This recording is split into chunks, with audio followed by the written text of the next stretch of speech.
SB, selamat datang di G2CC. Apakah Bapak Ibu siap menerima berkat Tuhan pagi ini? Amin. Yang siap katakan amin. Amin. Kasih tahu kanan kirimu, aku siap diberkati.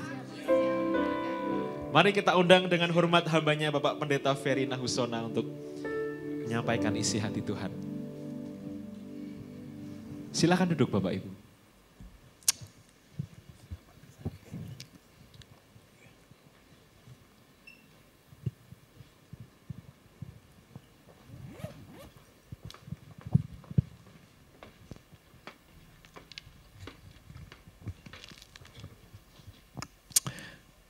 Mari kita berdoa. Sungguh ya Aba, ya Bapa kami. Tidak ada yang kebetulan, tidak ada yang sia-sia dan percuma di dalam perkenan-Mu. Kami boleh ada pagi ini di tempat ini. Semata-mata karena kasih setia dan rahmat-Mu yang selalu baru setiap pagi.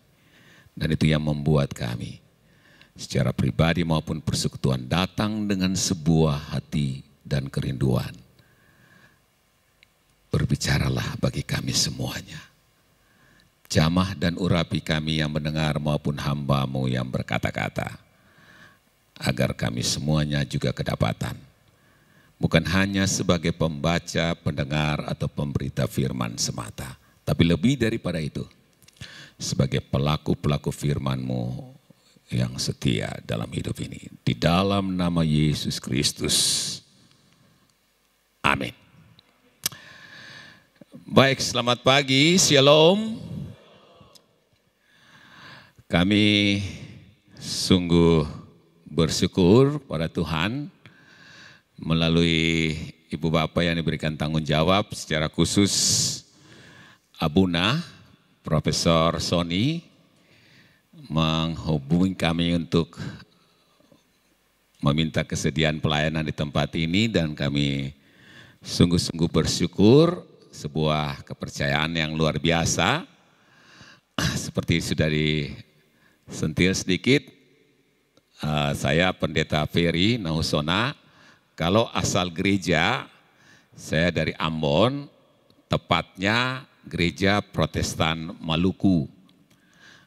Nah, sejak tahun lalu saya dipercayakan karena UKSW itu punya 18 gereja pendiri, salah satunya itu GPM, dan mereka menggilirkan siapa yang jadi pendeta kampus, dan untuk 5 tahun ke depan saya mendapat kesempatan, dan karena itu pagi ini saya datang bersama dengan anak-anak saya, adik-adik mahasiswa, ya saya minta mereka berdiri saja, silakan. Ini anak-anak muda yang memberi hati waktu di tengah kesibukan. Terima kasih, silakan duduk. Dari tampilan mereka saja, sudah lihat dari ujung timur Indonesia sampai barat, semuanya ada di UKSW. Dan mereka semuanya bagian daripada ada 2 tim di kami, tim kampus ministry dan tim Garda. Garda itu gabungan persekutuan doa, Satya Wacana. Jadi ada kelompok mahasiswa, ada kelompok dosen, ada kelompok pegawai. Dan mereka ini barisan-barisan yang menopang pelayanan. Dan saya ajak mereka untuk kita mau juga mengalami persekutuan, fellowship yang Ibu Bapak di sini, karena memang kami sendiri dari UKSW punya 2 pendasaran spirit, yakni ekumenisme. Ekumenis di gereja-gereja 18 itu ada berbagai macam corak, tapi juga nasionalisme. Jadi terima kasih kami dapat dukungan penuh dari rektorat. Mereka menyiapkan mobil khusus, kami datang start dari sana jam 6, tepat sini jam 7 kurang sekitar 10, dan kami bersyukur kebersamaan ini kiranya kita lanjutkan.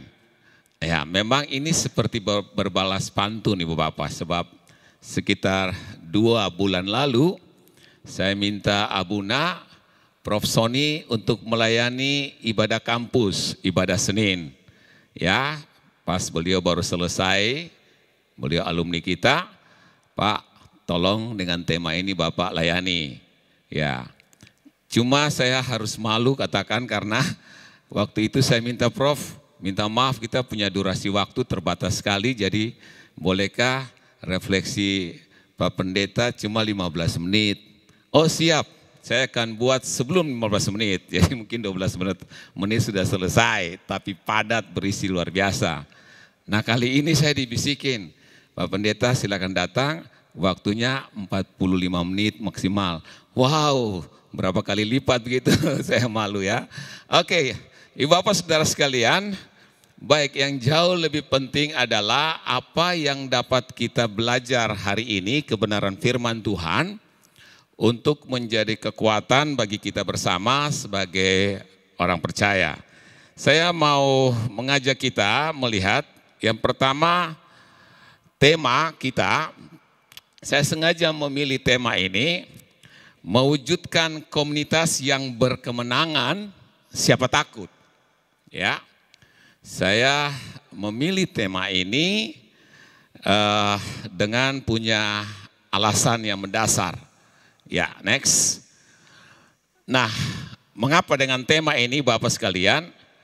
Yang pertama tidak dapat dipungkiri, akhir-akhir ini ada fenomena, saya bilang kecemasan bahkan sudah ketakutan yang melanda hidup kita. Saya tidak tahu Ibu Bapak mengalami itu di tengah pribadi, keluarga, pekerjaan. Tetapi secara tidak langsung kalau kita sedikit tanggap mengikuti perkembangan, apa yang terjadi akhir-akhir ini, ya suka atau tidak suka ada fakta dolar, kurs dolar mulai merangkak naik. Ya sudah mulai 16.000 bahkan cenderung mungkin pagi ini saya nggak tahu apa sudah mendekati lagi 17.000. Dan kita ingat dulu pada masa-masa reformasi, dia menembus angka 15.000 saja sudah mulai gejolak, bahkan salah satu faktor yang menimbulkan reformasi pada masa itu adalah ketika dolar merangkak tinggi hampir menembus angka 17.000. Dan kita kelihatannya adem-adem, tapi ya kita kira tahu di jalur bawah atau secara real ini kondisinya seperti apa. Lalu juga kita tahu betul ada penyakit-penyakit misterius yang luar biasa melanda kita. Kemarin saya tiba-tiba ya ada hubungan keluarga, seorang anak yang masih muda, dia di Yogyakarta, saya kaget buka medsos turut berduka cita atas dipanggil pulangnya. Anak muda, baru rumah tangga, putranya masih kecil ya. Setelah saya cek-cek, wow, dia disebabkan meninggal karena penyakit autoimun ya. Dan waktu saya periksa ini apa, ternyata autoimun itu ada 80 lagi jenis penyakit autoimun. Waduh, ini apa lagi gitu. Masih sehat bugar tiba-tiba bisa drop dan selesai. Lalu situasi politik global kita juga, Ibu Bapak, kita di Semarang, Jawa Tengah, Indonesia, tapi kita tidak bisa pungkiri apa yang terjadi di belahan dunia yang lain, entah itu Ukraina, Rusia, tapi juga di Timur Tengah, sudah begitu banyak analisa bahwa ya bukan tidak mungkin ini bisa meledak perang dunia ketiga. Kemudian krisis lingkungan yang luar biasa, dan ada istilah yang dikembangkan oleh persekutuan gereja-gereja dengan istilah kita ada dalam ancaman kiamat ekologis yang sungguh serius. Ya, pemanasan global dan begitu banyak efek-efek kerusakan lingkungan, dan itu juga mengancam banyak hal. Lalu kita harus mengakui dalam era teknologi sekarang ada yang dikenal dengan istilah artificial intelligence atau AI. Dan kita tahu itu membawa banyak dampak yang positif, tapi jangan lupa dampak negatif mengiringi fenomena atau perkembangan AI ini cukup serius Ibu Bapak kalau kita ikut. Wow, saya ikuti perkembangan, ada anak muda di Surabaya, kasihan. Dia diperas oleh mantan cowoknya cuma gara-gara dia punya foto biasa saja. Tetapi dengan teknologi AI itu bisa foto yang biasa itu jadi sesuatu yang mengerikan dan dia diancam oleh mantan cowoknya. Kau harus kasih setor duit kalau tidak saya sebarkan foto. Padahal dia foto berbusana, bayangkan. Ngeri banget itu sekarang. Jadi hati-hati ibu bapak kalau posting foto-foto tanpa izin itu bisa disalahgunakan dan itu bisa menjadi pemerasan tertentu. Dan teknologi AI begitu hebat tapi juga dampak negatifnya juga cukup menakutkan. Ini baru sedikit saja hal-hal yang namanya yang mengkhawatirkan bahkan mungkin menakutkan kita. Kalau kita urai lagi lebih panjang lagi. Alasan yang kedua ketika saya diundang untuk melayani di tempat ini, lalu saya cek-cek, wah ini luar biasa nama gereja ini JKI ada Golden Gate Community Church. Nah, saya tertarik banget ibu bapak dengan Golden Gate ini, nama daripada jemaat kita ini ya. Nah, terus terang saya tidak kepo, cari tahu, tanya ini kenapa dipilih nama ini ya. Kenapa bukan nama yang lain gitu, tapi saya punya asumsi pasti ada alasan, latar belakang, nama Golden Gate ini. Cuma yang saya mau katakan, kenapa nama gereja ini sekaligus memberikan inspirasi bagi saya untuk merumuskan tema ini adalah, ibu bapak, istilah gate atau pintu gerbang itu sendiri di dalam konteks Alkitab itu punya makna yang luar biasa. Pintu gerbang itu istilahnya sebagai pintu utama yang menyatakan sebuah kekuasaan, kedaulatan dan kemenangan. Jadi pintu gerbangnya saja itu sudah menggambarkan sebuah ungkapan tentang sebuah kekuasaan, kemenangan, kedaulatan yang luar biasa. Baru ini ditambah dengan golden. Waduh, pintu gerbang emas. Semakin menegaskan tentang keberadaan jemaat ini. Nah, saya merasa penting sekali ibu bapak sebagai sebuah komunitas yang menyandang sebuah label identitas atau nama Golden Gate, betul-betul harus menyadari sebuah kebenaran. Kebenaran tentang bagaimana jemaat ini, saudara dan saya, pelayan maupun umat ini, mewujudkan hidup yang berkemenangan. Karena Golden Gate itu sendiri, ibu bapak. Ya. Nah, tadi waktu kami tiba di sini, masuk pintu, disambut dengan luar biasa. Tapi ada satu protokol yang tetap dilewati. Kena sanitizer, disemprot dulu, kemudian pegang tangan. Nah, masuk. Perhatikan. Ini yang namanya prokes, protokol kesehatan yang sudah berapa tahun lalu kita berlakukan, yang masih sampai sekarang. Termasuk misalnya ibu bapak yang masih pakai masker di tempat ini. Itu yang namanya prokes, protokol kesehatan. Sebuah standar yang ditetapkan, bahkan sudah diundang-undangkan ini protokolnya. Namanya protokol berarti sesuatu yang baku, standar yang harus diikuti. Kalau mau sehat, kalau mau selamat, kan gitu. Kalau tidak mau, ya selesai. Jangan marah kalau sakit, bahkan bukan tidak mungkin bisa terancam kematian. Itu yang namanya proman. Dan ini penting banget. Penting kalau kita mau mewujudkan hidup yang berkemenangan, dengar baik-baik, protokol iman ini harus dipegang teguh. Prokes yang tadi itu temporer, artinya sementara. Mungkin 2-3 tahun lagi setelah COVID ini selesai tuntas, kita tidak lagi pakai sanitizer, tidak lagi pakai masker dan seterusnya. Tapi Proman, dengar baik-baik, ada atau tidak ada COVID, Proman harus berlaku. Amin. Anda mau hidup berkemenangan, dengar baik-baik, selamanya bagi orang-orang yang percaya. Yang setuju katakan amin. Kemenangan sudah ada. Persoalannya di bagaimana mempertahankan, mewujudkan kemenangan itu. Dengar baik-baik, orang olahragawan merebut itu jauh lebih mudah daripada mempertahankan.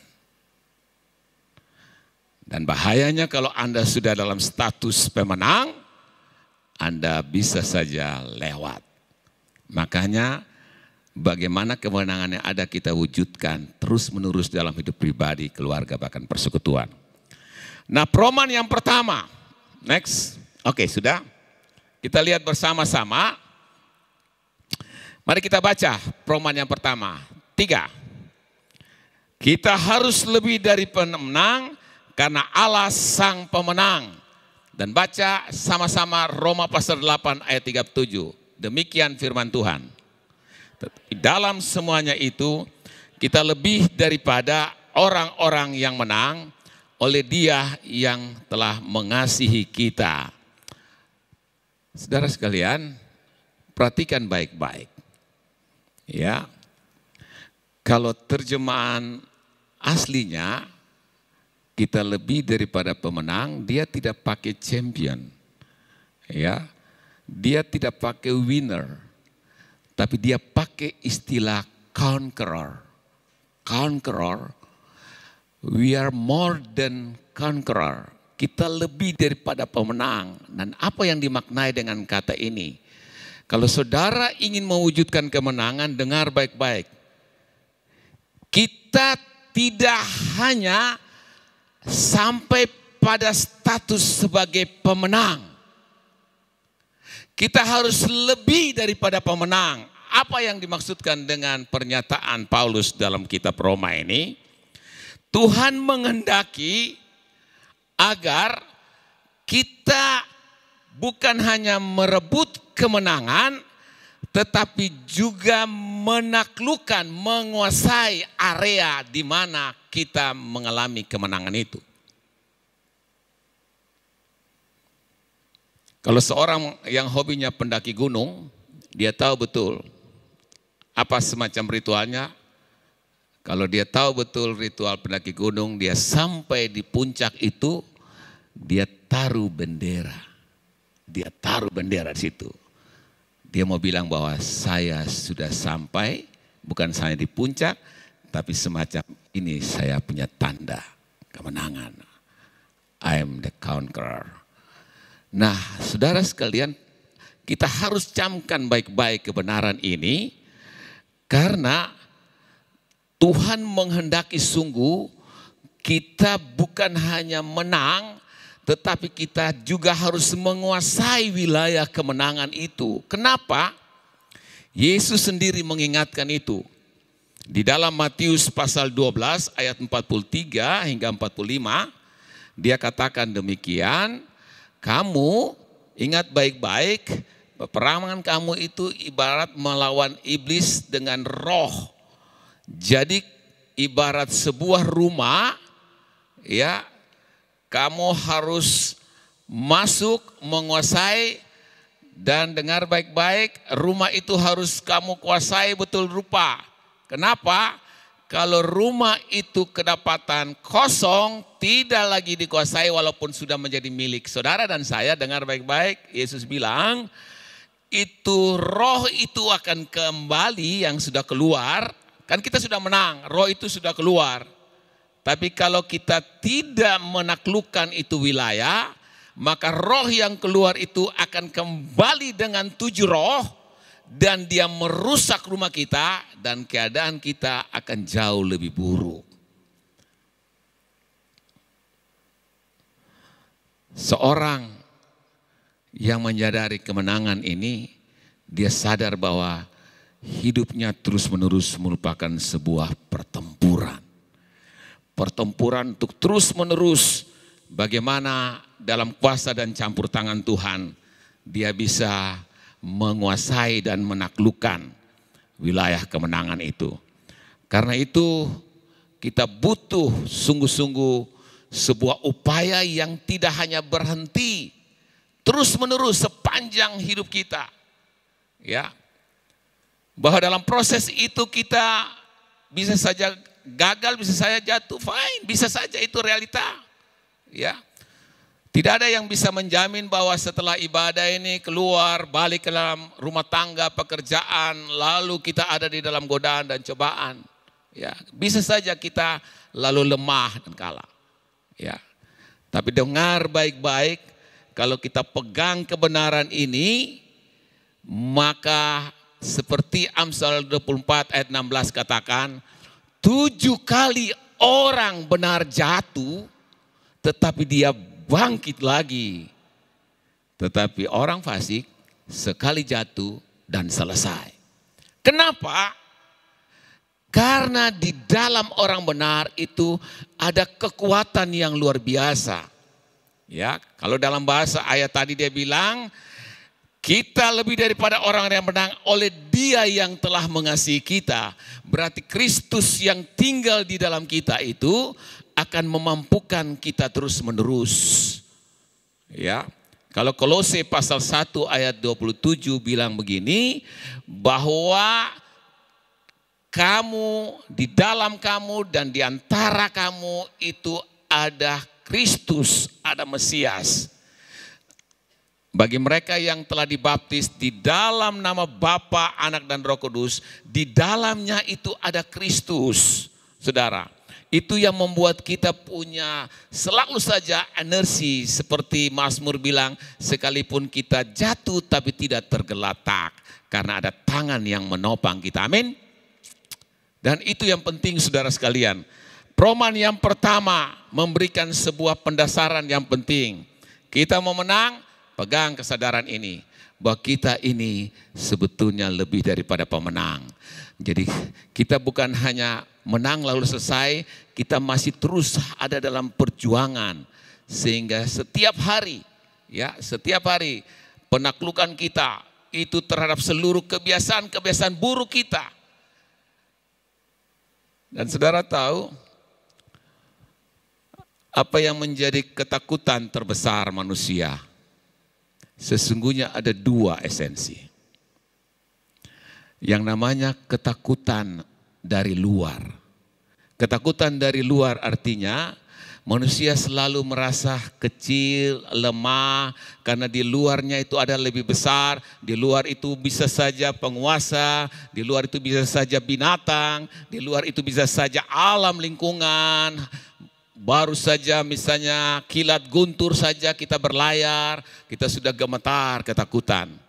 Itu ketakutan yang dari luar, tapi dengar baik-baik, Allah telah menaklukkan ketakutan yang dari luar. Ketakutan yang kedua adalah ketakutan yang dari dalam.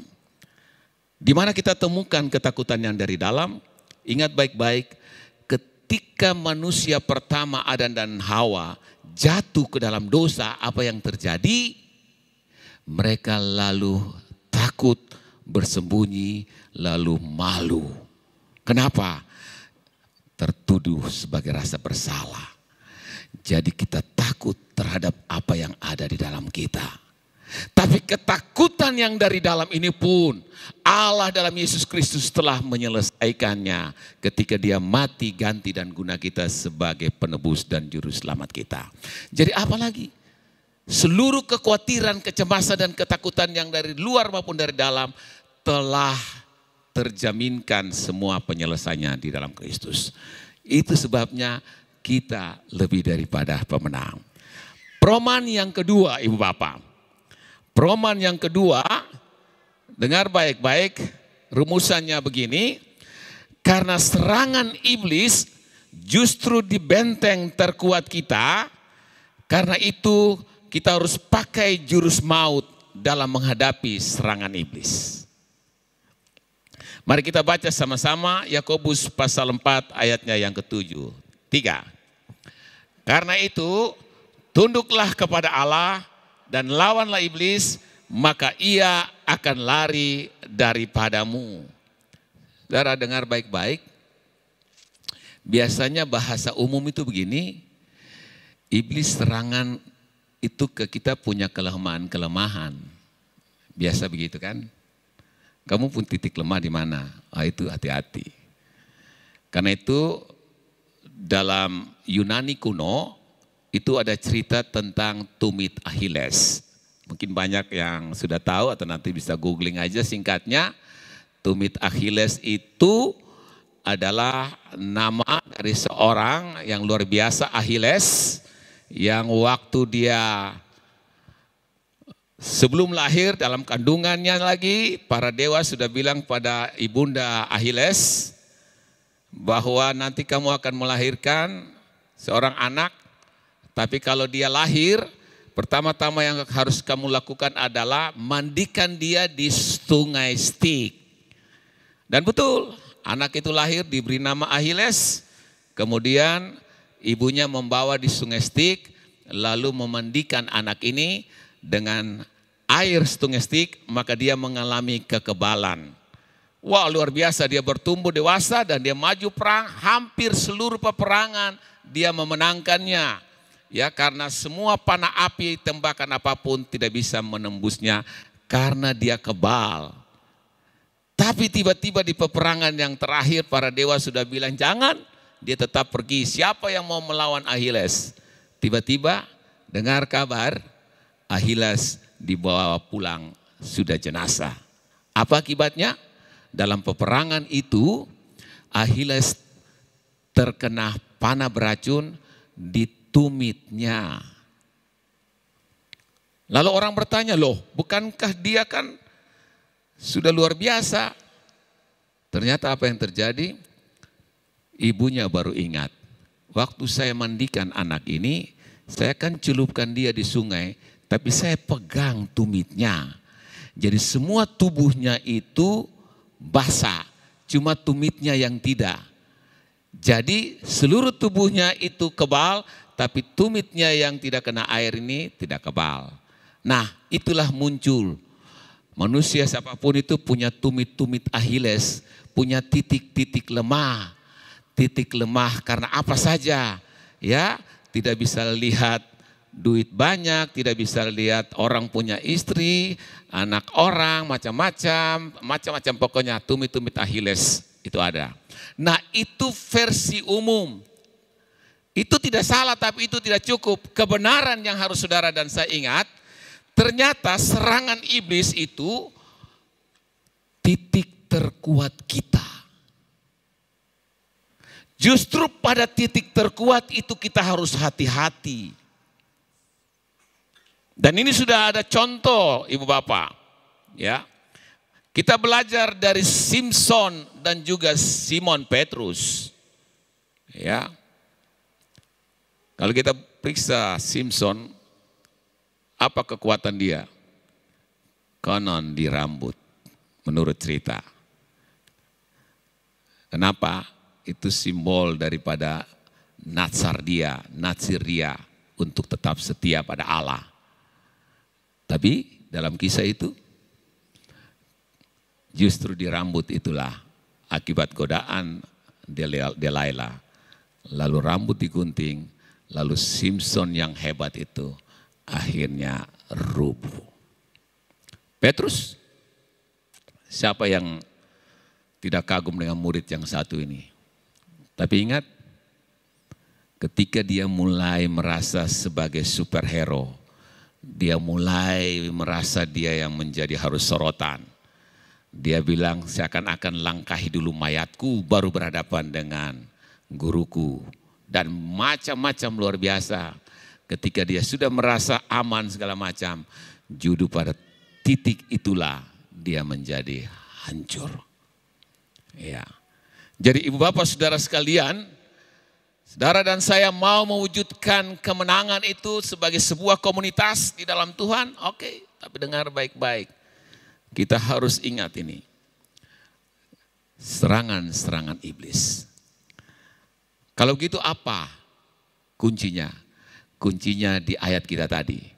Dia pakai istilah tunduk kepada Allah dan lawanlah iblis. Jangan diputar balik. Jangan lawan iblis dulu baru tunduk kepada Allah. Jangan. Ini sudah protap ini. Peromannya begitu. Kamu harus tunduk dulu kepada Allah baru kamu lawan iblis. Kalau mau menang. Dan iblis akan lari terbirit-birit.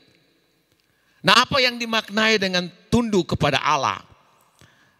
Yang pertama saya kutip, kami di Satya Wacana itu punya moto. Moto kampus kami itu dari Amsal 1 ayat 7a. Bunyinya adalah takut akan Tuhan adalah permulaan pengetahuan. Jadi dengar baik-baik, ini kebenaran ini bukan untuk Satya Wacana, semuanya. Barang siapa yang mau mengalami kemenangan itu, dia tunduk kepada Allah dengan sikap adalah dia harus hormat, menyegani, dan takut akan Tuhan. Itu baru permulaan dari seluruh kecerdasanmu, pengetahuanmu. Tapi itu protapnya. Wujud tunduk kepada Allah. Anda mau profesor, doktor, Anda mau sarjana luar biasa, Anda mau sukses di segala macam, tapi kalau Anda tidak takut Tuhan, Anda sementara menunggu giliran kekalahan saja. Ya.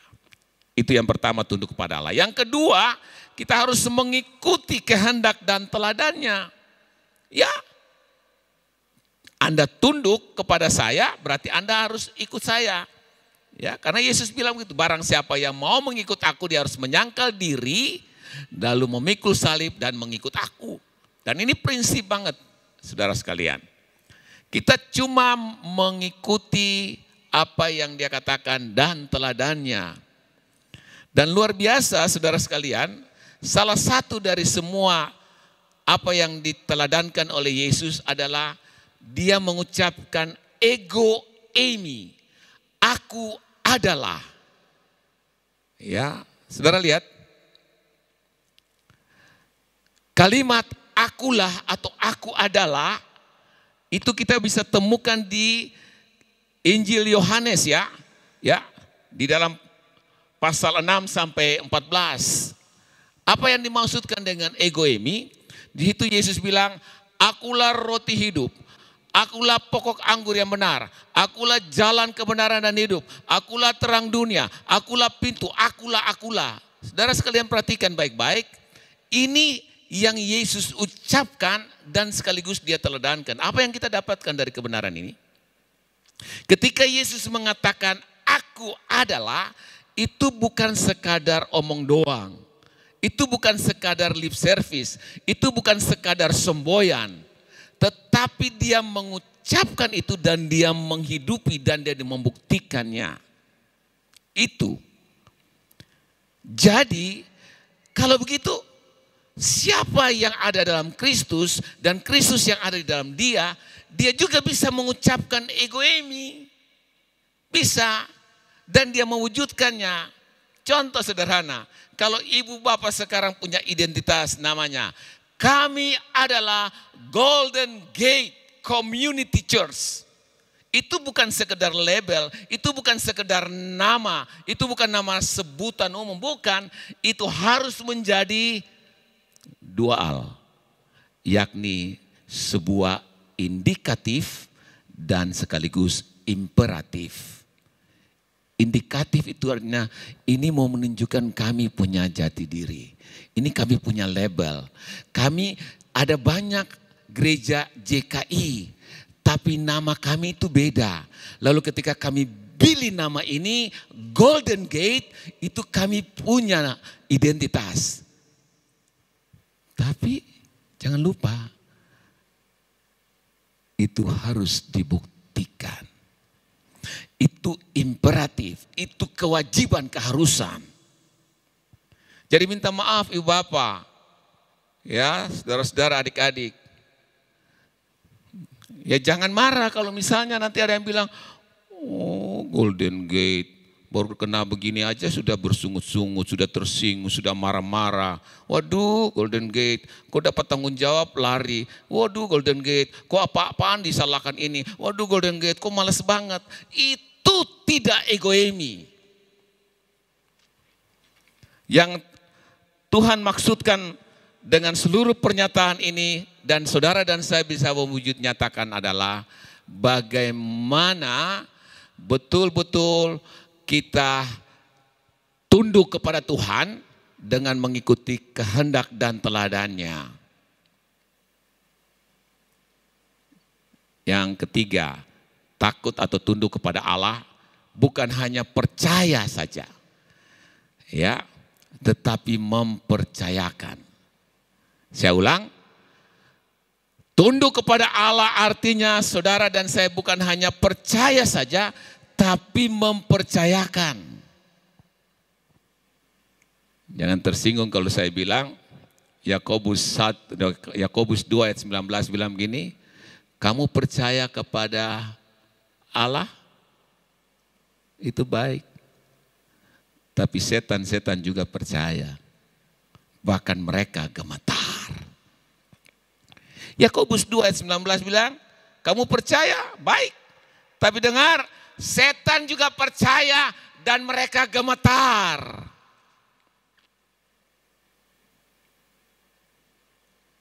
Saya belum pernah lihat orang-orang Kristen percaya sampai gemetar. Kecuali kalau ada di pesawat, tiba-tiba pilot umumkan para penumpang berhubung ban kita tidak bisa keluar dan cuaca buruk, kita harus melakukan pendaratan darurat.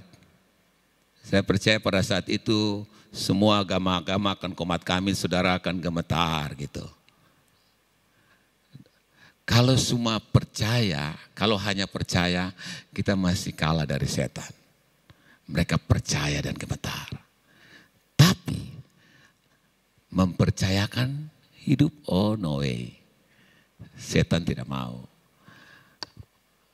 Coba Yesus, pas Yesus bilang ada kata firman, dia lari. Bukan saya harus menyembah kamu, kamu harus menyembah saya. Iblis mundur terakhir. Jadi tunduk kepada Allah sebagai prasyarat. Perumpamaan yang kedua untuk kita bisa mengalahkan iblis adalah ketika saudara dan saya mempercayakan totalitas hidup kita, masa depan kita kepada apa yang dipimpin dan dikuasai oleh Tuhan. Perumpamaan yang terakhir. Kita sangat butuh sentuhan, bisa disebut kunjungan Allah. Saya ulang, Anda mau mewujudkan komunitas yang berkemenangan, protokol iman yang ketiga ini betul.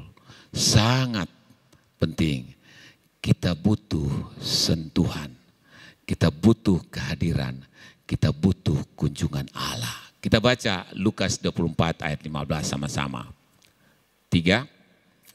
Ketika mereka sedang bercakap-cakap dan bertukar pikiran, datanglah Yesus sendiri mendekati mereka, lalu berjalan bersama-sama dengan mereka.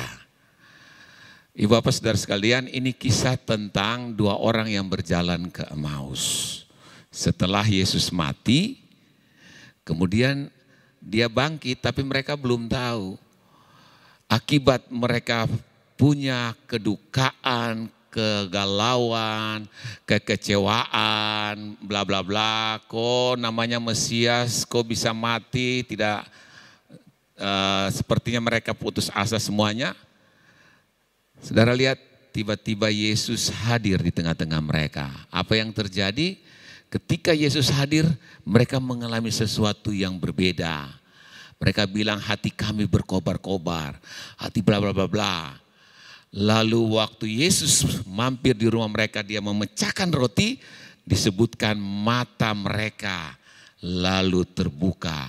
Lalu mereka lihat, wah ini dia. Pada saat itu mereka mau minta Yesus tinggal, ya Yesus sudah tidak ada.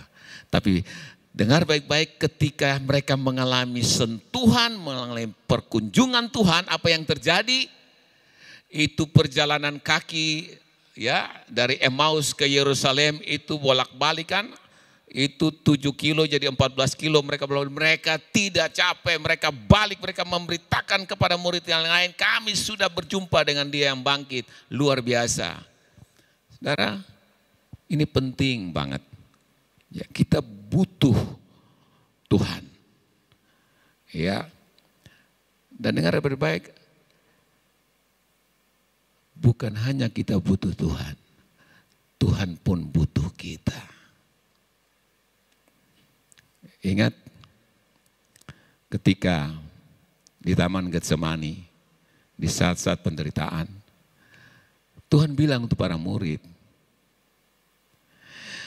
tidak sanggupkah kamu berjaga-jaga dengan aku?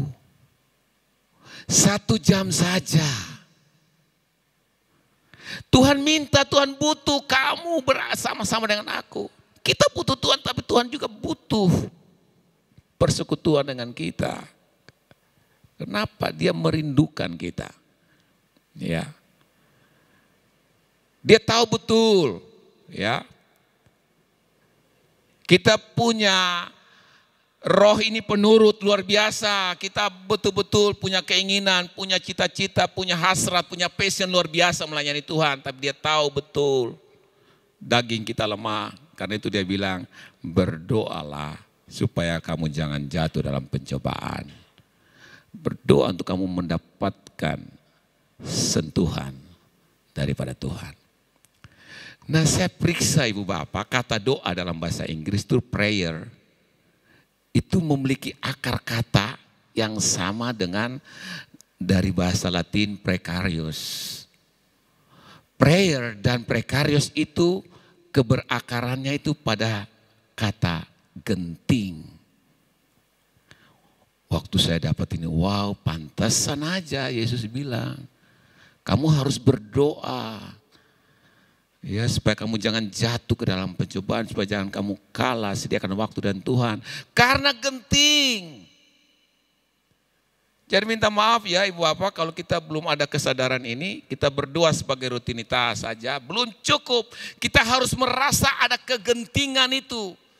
Jadi kita berdoa, kita betul-betul mendambakan kehadiran Allah, sentuhan Allah.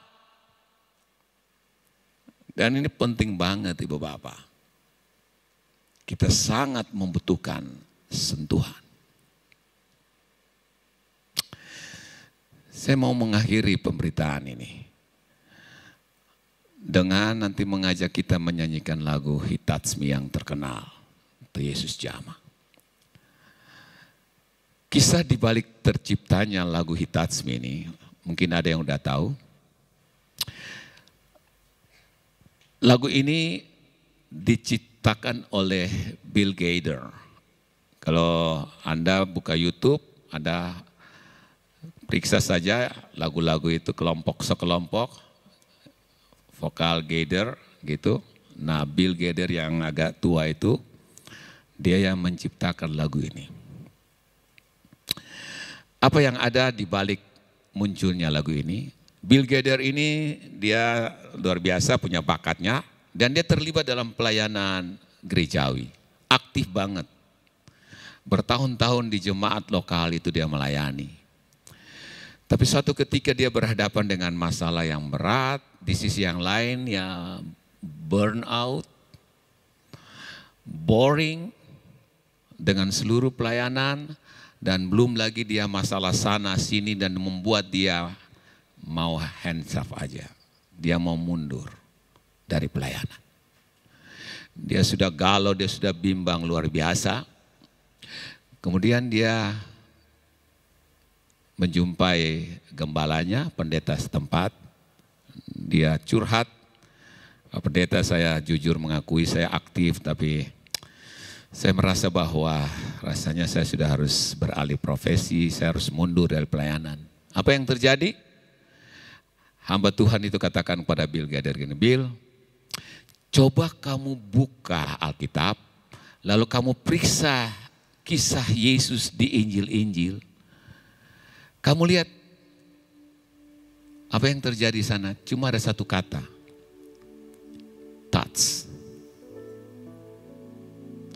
semua yang dilakukan oleh Yesus dalam kehadirannya, dalam pelayanannya, pemberitaannya, itu touch.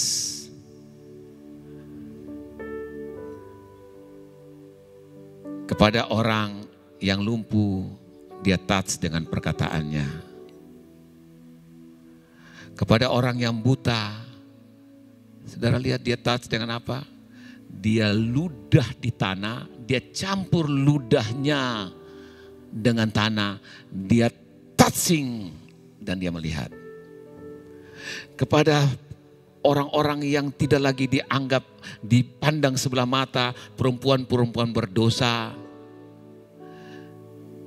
dia membuka tangan dengan kasih dan ampunannya, touchingnya.